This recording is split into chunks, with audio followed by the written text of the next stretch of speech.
আসসালামু আলাইকুম, welcome viewers. আজকে আপনাদেরকে দেখাচ্ছি সীতাকুণ্ডুর তথা সীতাকুণ্ডের ভাটিয়ারিস্থ যেই জায়গা থেকে ওইখানে আপনারা দেখতে পাচ্ছেন আসলে পুরো সীতাকুণ্ডুতেই এই দীর্ঘ যানজট।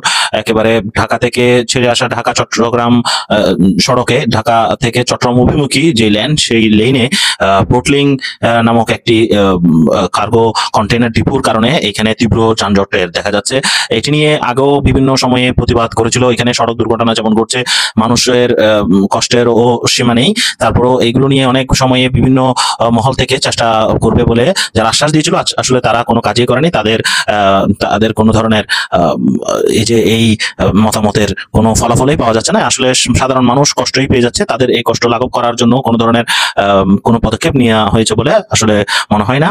এই যে যানজট, আজকে ছুটির দিনও যানজটটি আসলে আপনারা যে দেখতে পাচ্ছেন, এটি আজকে শুক্রবার হওয়ার পরও বৃষ্টি ছিল, প্রচন্ড রকমের বৃষ্টি, এবং এই সময়ে ছুটির দিনে ঘরমুখী মানুষের যে কষ্ট সেটি আসলে অনেক কষ্টদায়ক।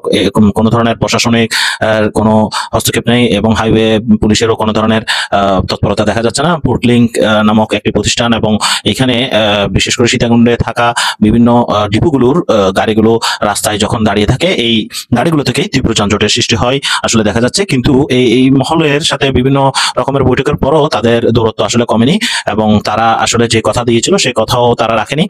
আমরা সীতাকুণ্ড ভাষী এবং বিশেষ করে এই অঞ্চলের যারা আছে তারা সকলেই এটি নিয়ে আসলে অনেক কষ্ট পাচ্ছে। সারা বাংলাদেশের সমগ্র বাংলাদেশের যে গাড়িগুলো, এটি একটি অর্থনৈতিক অঞ্চল হিসেবে সীতাকুণ্ড শুধুমাত্র যে এটি সীতাকুণ্ড জন্য নয়, সারা বাংলাদেশের এটি ঢাকা চট্টগ্রাম মহাসড়ক যেখানে অনেকগুলো গাড়ি চলে, সেই গাড়িগুলো ভালোভাবে যদি যেতে না পারে তাহলে দেখা যাবে সারা বাংলাদেশে একটি যে ঢাকা চট্টগ্রাম রাস্তায় যানজট হয়ে যায়, যে যানজটের তীব্র অর্থনৈতিক সংকটও দেখা দিতে পারে। মানুষের যেমন এখানে অনেক অসুস্থ রোগীকে লাইফ সাপোর্টে যখন নিয়ে যাওয়া হয়, অ্যাম্বুলেন্সে গুলো যেতে পারে না।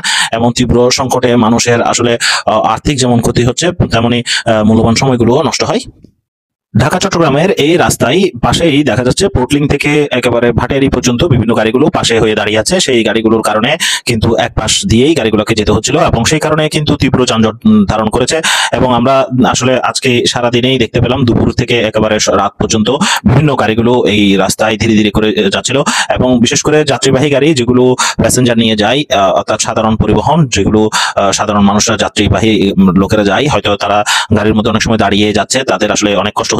দ্রুত এই সমস্যার সমাধান হয়ে যাবে সেই আশা ব্যক্ত রেখে আপনাদেরকে ধন্যবাদ জানিয়ে শেষ করছি এখানেই।